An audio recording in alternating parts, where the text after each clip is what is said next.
Baballarët e tyre nuk i vranë sot. I kemi vrarë gjatë 40 vjetëve që i kanë shkuar, 45 vjetëve. Edhe unë propozoj të arrestoj. Po mirë ta 13 maj, inflacioni në Amerikë 3.8%, Washington Examiner e konsideron përsëri narkoshtet shtetin e Diramës që nuk meriton të hynë BE. Trump shkon në Kinë. Kinezët heqin në gradën për Rubio.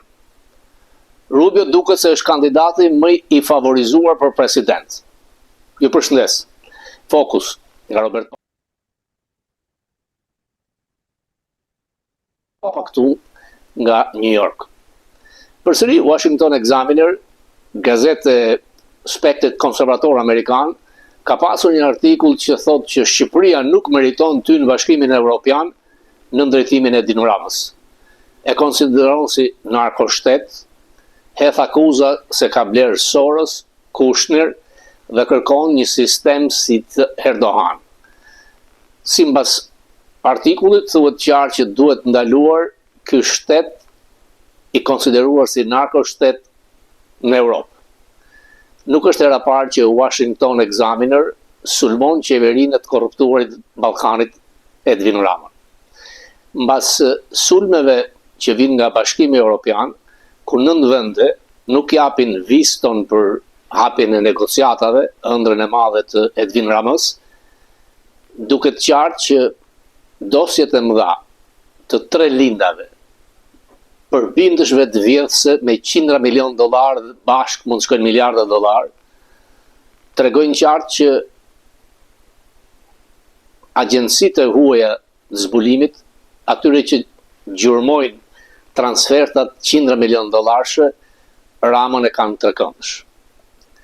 Natyrisht që fati i Shqipërisë do të vendoset nga shqiptarët.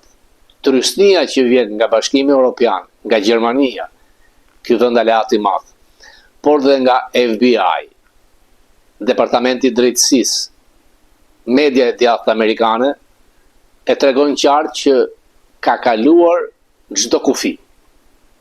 Fundi Ramës është vetëm mbas prangave. Ndërkohë që presidenti Trump ka marrë udhëtimin drejt Kinës për bisedimet e mëdha me dy fuqive më të mëdha ekonomike botërore, duket për mua nuk është edhe qabi, J.D. Vance nuk është në delegacionin amerikan, por është Rubio. Presidenti Trump me vete do të marrë disa në thonjza oligark amerikan të cilët të gjithë së toku kanë $1 trilion pasuri. Dhe dikush mund të thotë, a shkon Trump për të mbrojtur interesat e klasës mesme apo të oligarkëve. Natyrisht që bisedimet do të jenë ekonomike. Trump, edhe pse tha që nuk kam nevojë të kërkoj ndihmë për Iranin, ka gjasa që do t'i kërkoj ndihmë kinezëve për Hormuzin, për Iran. Natyrisht që publikisht kinezët nuk do të thonë asgjë, por nga mbrapa skenës, ata do t'i thonë Iranit, enough is enough. Nga e di, Bill O'Reilly, një vit më parë, ka shkuar në Kinë dhe është takuar me byron politike kineze mbi 2 orë. Kur është kthyer, siç më ka thënë, ka raportuar te presidenti Trump, dhe pardje i ka pasur një telefonat nga presidenti Trump sepse kinezët përsëri kanë kërkuar të bisedojnë me Bill O'Reilly, dhe ai mesazhin e ka kaluar presidenti Trump. Kështu vendosen urat diplomatike. Natyrisht që ato që ai ka biseduar me kinezët janë off record. Dhe nuk mund të thotë as për emisionin e tij, por as për emisione si Yni, detajet. Por ajo që Bill O'Reilly theksonte që kinezët, drejtuesit e byros politike, e cila sipas Bill O'Reilly, gjysmët e ka inxhinier dhe PhD, ishin çuditur pse çpati Amerika që të bënte këtë sulm ushtarak ndaj Iranit, duke ndërprerë rrjedhjen e naftës dhe duke shkaktuar dëm të madh për ekonominë botërore. Pse? Shumë këtu thonë që Trump do të tolerojë Tajvanin, do të lëshojë Ukrainën për të fituar nga kinezët. Unë mendoj se është një marrëveshje tregtare. Trump është takuar 7 herë me presidentin kinez, i cili në fakt konsiderohet i pushtetshëm mbasi ka kaluar disa spastrimet më dha në ushtri, sepse një vit më parë rrezikoi shumë posti i tij nga generalet e ushtrisë. Kina ka një uha kombëtare shumë të madhe. Ka probleme që të ushqesh 1.5 miliard dhe pa tregjet amerikane, Kina do të ndjente trysnin jo thjesht ekonomike dhe politike. Por kinezët, leadershipi i tyre janë më të matur, nuk flasin siç flet e siç shkruan zoti Trump, dhe natyrisht e njohin forcën në rritje. Trump duhet të ngrej problemet e vjedhjes të pasurive intelektuale, inteligjencës artificiale dhe të atyre që quhen asete kineze kudo në Amerikë. Janë miliarda dollar në për kolegje, universitete, me institutet Konfuc, dhe rreth 1 milion kinez në vit që hynë dhe 300.000 janë student, sikur 1% janë spion, të paktën spion ekonomik, dihet dëmi i madh. Kina ka filluar të ketë ulje në rritjen ekonomike. Por problemi është në Amerikë se dje kanë dalë të dhënat nga administrata Trump që inflacioni është 3.8%. Rritja e çmimit të gazit, benzinës, rritja e çmimeve të ushqimeve përsëri dhe interesat që amerikanët paguajnë, pra qeveria amerikane, çdo ditë paguajnë 3 miliard dollar interes. 81% të këtij interesi shkojnë për investitor privat dhe pjesa tjetër rreth 20% janë për Medicaid, Medicare, për interagjenci amerikane, të cilat japin për qeverinë hua bonde, aksione dhe ripaguhen pas. Nuk mund të fajsoj presidenti Trump për këtë, sepse është kongresi që kalon shpenzimet në administratës. Pra aty duhet të jetë trysnia, natyrisht që kongresi kontrollohet nga republikanët. Në qoftë se mbani mend, kemi qenë nga të vetmet kanale modest që parashikuam fitoren e presidentit Trump, por gjithmonë duke ju drejtuar burimeve që kam nga Bill O'Reilly ndaj një kompanie pollesh me qendër në Brazil, Atlas, të vetmit që e gjetën në mënyrë të saktë. Atlas ka bërë një polling se kush do të jetë kandidat president tek republikanët. Rubio 45, Didi Vance 30, DeSantis 11%. Rubio është news, është në ekran. Natyrisht do të ketë këtë mbështetje të madhe nëse e krahasoj me DeSantisin, i cili nuk është.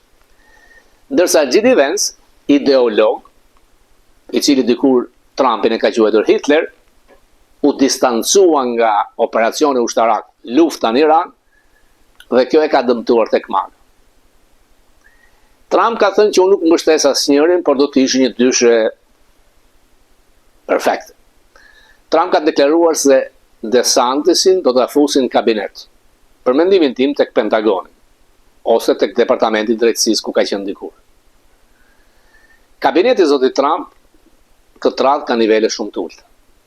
Trump zgjodhi pikërisht nivele, në thonjza sklevrish, për të mos patur përvojën e mandatit parë, kur emrat mëdhenj e sfidonin nga erudiциoni, përvoja, karakteri, dhe Trump i ndjej si gjysmë-askush.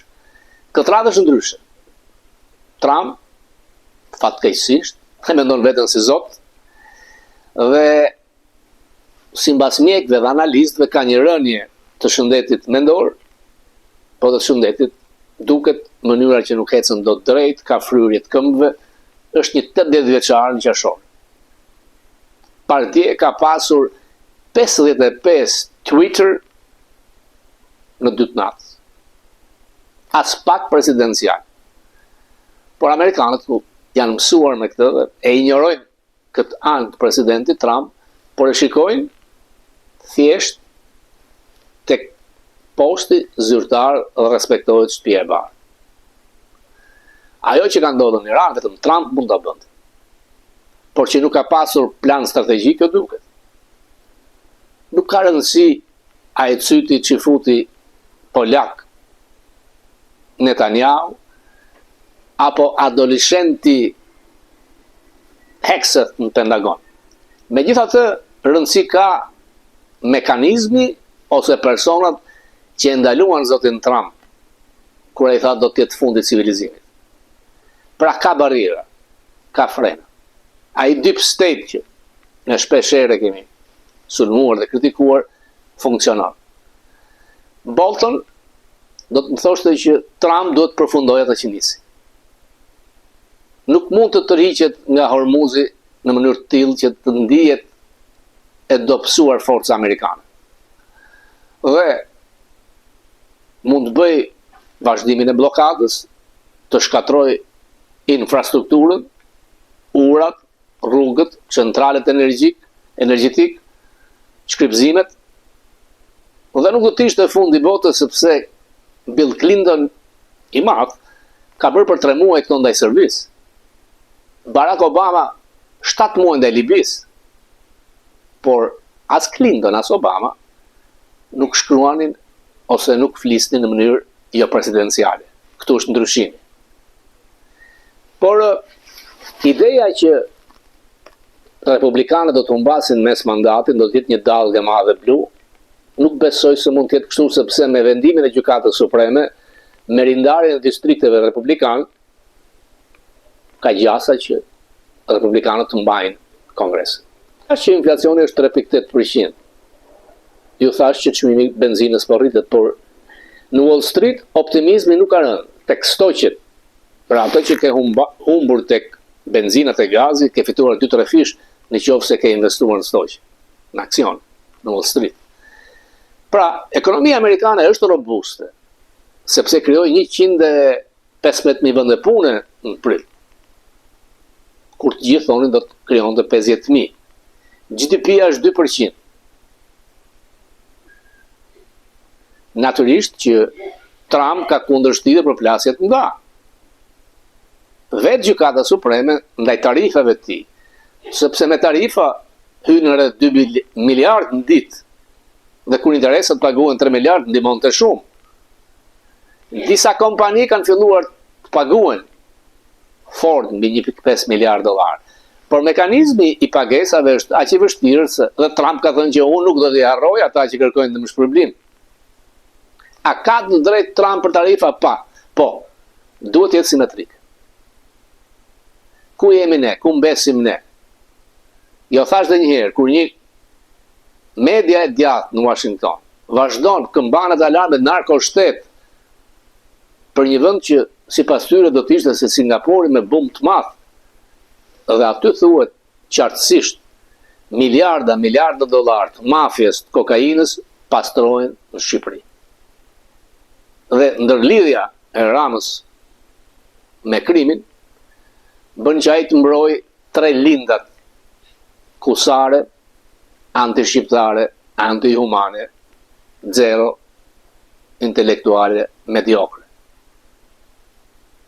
Ka pasur një foto me një oligark hungares, Rama i veshur si Haxhi Qamili, ai si gjiknuri mu duk, është pikërisht nga ata oligark ndaj të cilëve kryeministri i hungares ka thënë që të rinë të flejnë veshur sepse arrestimi vjen shumë shpejt. Rama lidhet vetëm me të korruptuar. Fakt. Nuk përdhon më asgjë. Dhe me gjitha tregon dobësinë e madhe. Jo thjesht që po tallet Spiropali, por tallja e 3 lindave. S'pak është në gjumë, ishte këtu, doset i ka masive, që në vitin 2019 me $100 milion nga Abi Bank nga njëra nga lindat. Call center, kokaina. Njerëzit e tij janë të kapur, por s'pak nuk duhet fle. E turpshme vendimi i gjykatës të lartë që nxorin liri me paraqitje njërën prej lindave. Kur do të protestojnë shqiptarët të këtyrë të gjykatës, që është ndodhë dhe këtu, e keqja ikën vetëm e të keqja. E keqja në Shqipëri ka një emër, Edvin Rama. Thanks.